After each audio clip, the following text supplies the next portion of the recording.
Good morning everyone. Today we're going to be talking about the web event because in my previous video, I think like 2 or 3 videos ago, I explained the web event, but I was mistaken. I didn't understand it properly, and so today is a amendment for that. And we're also going to be talking about the new Gigantix changes which are coming very soon. But first of all, if you're new to the channel, I upload NGS content daily, so if you do play this game, I would really appreciate a subscribe as it really helps out the channel. Anyway, without further ado, let's begin the video.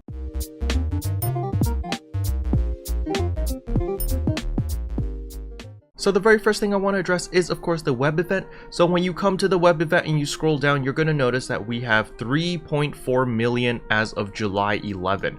Even though today is July 13 for me, but I live in the future, so it's perfectly fine. Basically, what you want to pay attention to over here is we need to hit a specific amount of points before the end of week 1, which is July 13. So this is actually going to be July 14 for me because I live in the future, but for everyone in the US, it's going to be your July 13. So this week's score of 3.4 million is calculated until July 11 so far. So tomorrow they'll calculate July 12, and then the day after they'll calculate July 13. But basically, every single week we need to get more than 1.5 million points. What I said in the old video like 3 days ago was, oh, we already hit our weekly goal, we're done. Because what I thought was each secret was for each specific week. So I thought this was week 1, week 2, week 3, and week 4. But I was mistaken. It's actually all 4 of these secrets are in 1 week. So we actually want to blast through all of these achievements as fast as possible. So by the time this video goes up, if you have not completed any of the 9th anniversary stuff over here, so you can do 2 of these every single day. You've got your weeklies, which is another 2, and don't forget you also have limited time quests, which gives you another 4. Make sure to complete all of them. Now the limited time quest is a one-time thing. The weekly thing, you have to wait until weekly reset to do them again. However, the dailies you can do every single day. So please make sure that you're doing this because we do get a lot of free goodies. So you can see here we've already completed 2 of the stages. We're getting the End Meseta earn plus 50%, and we're also getting 3 Halfscape dolls as well as a salon free pass. This is like, it's okay. But at 3.5 million we get the stamp, and we're soon going to find out what this secret is, probably by tonight. So I am quite interested to see what the last stage is. I hope it's something good, but we really do need to work a little bit harder on the dailies. So if you have some friends that have not been very active on the game, now's the time to convince them to come on and do it. Or maybe you're in the same case, maybe you're waiting for the braver. It would be a great idea to come in and just contribute a little bit. You just need to do a couple of your dailies, contribute a little bit to the score so that you're eligible to all of these rewards. If you do not participate and you do not contribute, you do not get these rewards. Okay, that's just something I want to put out there in case people are like, yo, how come you got this Rico stamp? Where did I get that? Then tough. So please everyone contribute, everyone should chip into this so that we get all of the rewards. Now after the maintenance, it's all going to go back to secret, and then we will have a goal over here again, a different rewards. So basically every single week we get 4 different rewards, and I'm going to assume that prize 3 and 4 are going to be the best ones. So we're probably going to want to try to get these ASAP. We might even get fashion, who knows? Alright, next up we have to talk about the Gigantix changes. In my previous video, I think like 2 days ago, I talked about how this sucked over here. In addition, we have confirmed a bug where weather changes do not occur completely random, so we'll be correcting this as well. The reason why I was a little bit upset about this was because I know a bunch of people had spent a lot of time making all of these timers. You can see that there's a storm, it tells us exactly when the storm is going to happen, the duration of the storm, and it even converts it into your local time zone, which is extremely nice. So, Mysterious Aeon, Keen Ultima, Uber, they spent a lot of time, a lot of effort making this.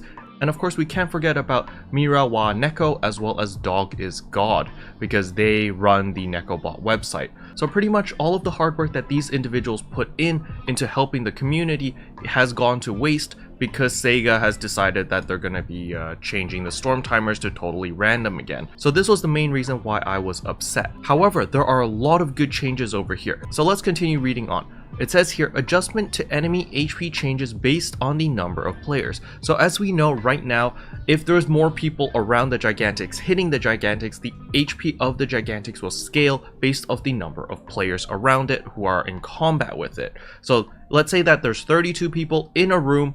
If there's only one person hitting the Gigantix, then the Gigantix will only scale to one person. However, if you've got 32 people hitting a Gigantix, then its HP is going to scale to 32 players. However, they're changing this a little bit. As we can see here, the formula that increases the enemy's HP depending on the number of players will no longer count players with damage and reduce damage dealt due to the difference in levels between them and the enemy. This applies to all enemies whose HP changes depending on the number of players. If a player experiences damage, they will only be able to inflict 1 damage to the enemy. So the TLDR to this, because you know there's big words like over there, basically the TLDR is, let's say that you're soloing a Gigantix, and then a level 5 person comes along and it's like, ooh, big shiny guy, let me come and help. They will only deal 1 damage to the Gigantix because of the level difference, and second of all, the HP of the Gigantix will not scale because there's this level 5 over here trying to help you. So this is a really good change. I really like this. So even if there are new players that come along and they're like, oh, what is this? And they come and help you, it won't affect your gameplay because the HP of the Gigantix will not scale if the person is not doing regular damage. Furthermore, specifications will be changed so that even if the target enemy is defeated, players with damage will not receive any items or Meseta drop, nor gain EXP or seasonal points. And players who experience damage will not have it count towards their task progress. So this is very important, guys. Let's say that you're level 18 or you're level 19 and you're like, hey, I'm gonna go help out these guys with the Gigantix because maybe I can do weak bullet, or maybe I can do shifta and deband or something along those lines. Just keep in mind, even though you are helping the team and you are contributing, that you will not gain EXP, you will not get seasonal points, you will not receive items, you will not receive Meseta drops. So if you are doing Gigantix, you need to make sure that if you want anything from the Gigantix, that you are level 20, since the Gigantix are level 24, okay? So this is super duper important. It's pretty much to discourage leechers from coming in with like a level 10 or like a level 11 or something and be like, hey guys, I'm helping, yeah, I'm just here for the Gigantix loot. And since now they don't get any loot, they don't get EXP, they don't get anything from killing the Gigantix. So it pretty much discourages any form of leeching. So if you are a low level, I do recommend that you get to level 20 and then participate in the Gigantix runs, because it'll be a lot better. Now there's one more change which I've left for last because it is the best change, and it says right here, Gigantix will no longer retreat after the thunderstorm ends as long as the battle continues. This is a huge change. So if you want to solo a Gigantix, you can do it, because as long as you don't die, the Gigantix is going to stay there as long as you are in combat against it. And this is a very good change, because basically what we're going to be doing now is we're going to be minding our own business, doing our combat zones, doing our material farming, doing whatever you want to do normally, and then suddenly you're going to see a storm. Then you're quickly going to go into a room. It doesn't matter if you're by yourself, you're just going to engage against a Gigantix. And then eventually people are going to fill in. Maybe you tell people in your alliance chat or in your group chat or in all chat, and just tell people, hey, I'm over here, Gigantix over here, help, help, help. And then everyone just dogpiles the boss. And as long as you guys are continuously dogpiling the boss or zerging the boss, the Gigantix will never despawn, which means we are no longer DPS gated. It's no longer like, oh, we have to deal X amount of DPS within this time frame, blah, blah, blah. It's just, as long as we keep fighting the boss, as long as we keep zerging the boss, we're gonna be fine, which is a really good change. I like this a lot. And in the big picture, I think we're gonna be getting more gigantic kills because of this. People are gonna kill their Gigantix in their main room, they're gonna hop to another room, they're gonna see a group of people struggling with the Gigantix, they're gonna swoop in, zerg it, move to the next room, and in like one storm, maybe you can net like 3 or 4 Gigantix kills very easily now. While before it was kind of like, oh, you coming into leech to get the last hit on this Gigantix. Now it's like, oh, the cavalry's arrived, please, here it is, dogpile it, zerg it, blow it up for me, thank you very much. You know, I think it's a great change. So overall, I think Sega outplayed us all. We had ideas of having ranked rooms, password MPAs, making it into an urgent quest, remove the HP scaling from the Gigantix, and many more ideas, which I'm sure a ton of content creators and a ton of people posted on forums and on the internet. And Sega looked at all of the aspects and they're like, hey guys, our philosophy of Gigantix was you're doing something and it's kind of like an urgent quest, it's kind of like a special event that just randomly pops up, and they stuck to their guns. They wanted Gigantix to be that random moment where you're just minding your own business and it's kind of like, oh wow, random event, let's quickly go and do it, and made it really fun and removed the toxicity by basically saying that, you know, that 6-minute time frame or that 3-minute time frame, let's just remove that. Because that was the reason why people were gating other people and being like, yo, you're not level 20, get out of here, blah blah blah. So they removed the time constraint, which was one of the reasons causing the toxicity. The second reason causing the toxicity was because a level 18 or a level 19 coming in would increase the boss's HP, and they changed that as well. Basically, if your level difference between the Gigantix and you was too great, you only deal 1 damage and you don't get any of the loot. So that discourages anyone coming in saying that, hey man, I'm doing good damage, I'm helping.